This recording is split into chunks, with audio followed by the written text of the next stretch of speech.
we have this script, and we're gonna run the script onto the wheel. Alright, so this is the default BMW, right? It doesn't have the controls like what we did from last lesson. Okay, so I did not save, and it's a fresh one. So I'm gonna start creating the controls for the wheels. Right, so I'm gonna set curved, and I'm just gonna position somewhere near the front wheel. Okay, be right under the wheel, so I can control the wheel.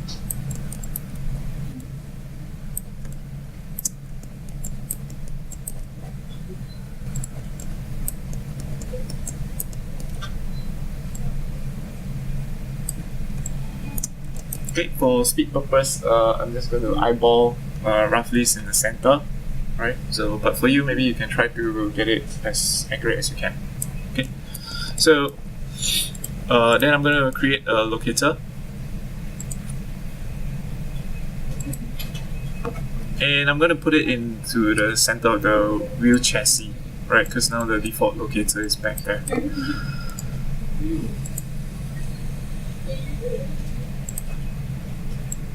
Okay, so what I need to do is unfold the group, and I'm going to group it into this guy here. Okay, so select master, select the slave, control, and do a point constraint, maintain offset unchecked. If I apply, you can see now the locator is right in the center of the wheel. Right, so and then I'm going to delete the locator, delete the constraint. So I have the locator in the center, and I'm going to again freeze transformation, zero out, increase the size of the locator so I can see better.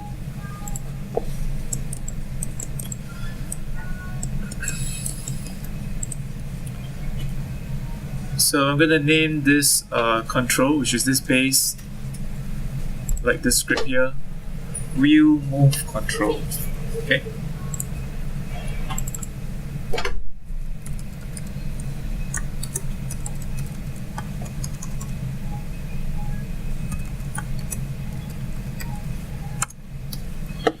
And I'm going to parent this guy to this controller.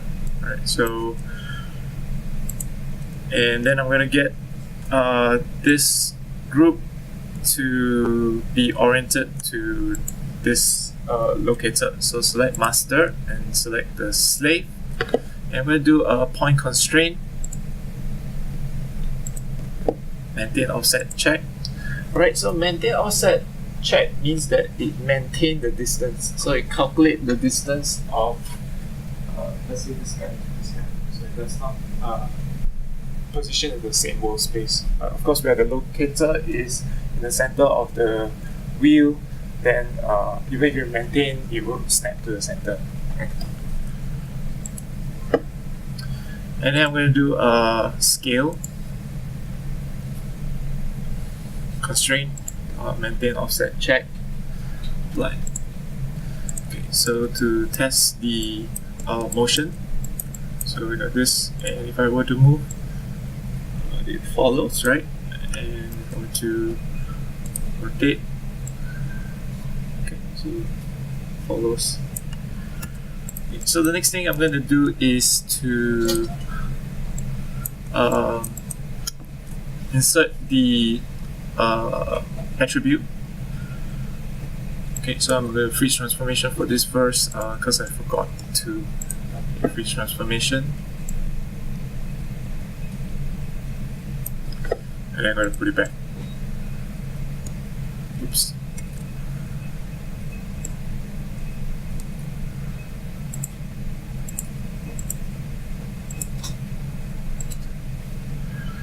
Okay, so now my control says 0 up, right? So you said that we must always freeze transformation to 0 up. So if not, it does not know where's the origin. Okay. So I'm going to add an attribute under this control, which is create, modify, add attribute, and I'm going to name this auto. and set under boolean, add. And I'm going to go to the group node of the wheel, and I'm going to add one for this guy here. Add attribute, offset, float, and I'm going to add. Okay, so the next thing I'm going to do is create the measuring tool. Okay, so go to the side view, and I'm going to position the measuring tool under create, measure, distance tool. And I'm going to put the edge of the wheel. Okay, so I'm just going to eyeball this. Okay, I'm going to push it forward to locate this forward.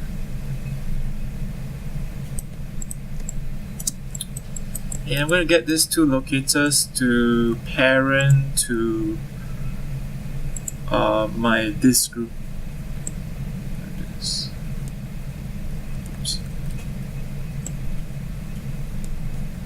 Okay, so now when I move this guy, the measuring tool will also move together.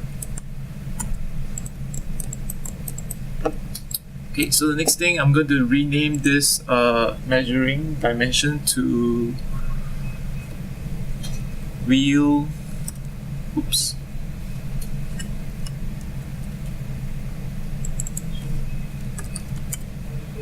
underscore size. Okay, so and then I'm going to now put the script in. Right, select the control, and under Windows, animation, expression editor. So I'm going to paste the control, the script here, which I put it on the blackboard for you. And I'm going to link this up so the wheel move control will move the RX, and I'm going to run the script. So now when I turn the auto on, and if I move, the wheel will calculate its distance forward. So, but if you don't want, you can turn it off and it won't move. So depending on the situation, because sometimes the car might fly off the ground, and you don't want it to continue spinning, so you can on and off. Okay, so after it's moving forward, you can see that I need to connect the rotate, right? The wheel need to pivot. Let's say the car turning around a corner. So I'm going to fix that. Okay, so under the control, and I'm going to use the orient, constraint orient. Okay, so select the master, select the slave, and I'm going to go to constraint and go to orient and choose only rotate Y, because you need to turn one side, right? You don't ever turn the other side. So only rotate Y and hit apply. Okay, so now when I move the wheel, on the auto forward, and then I can turn.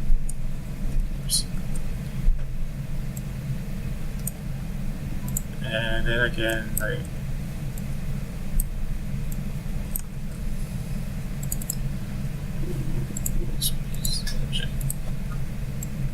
forget.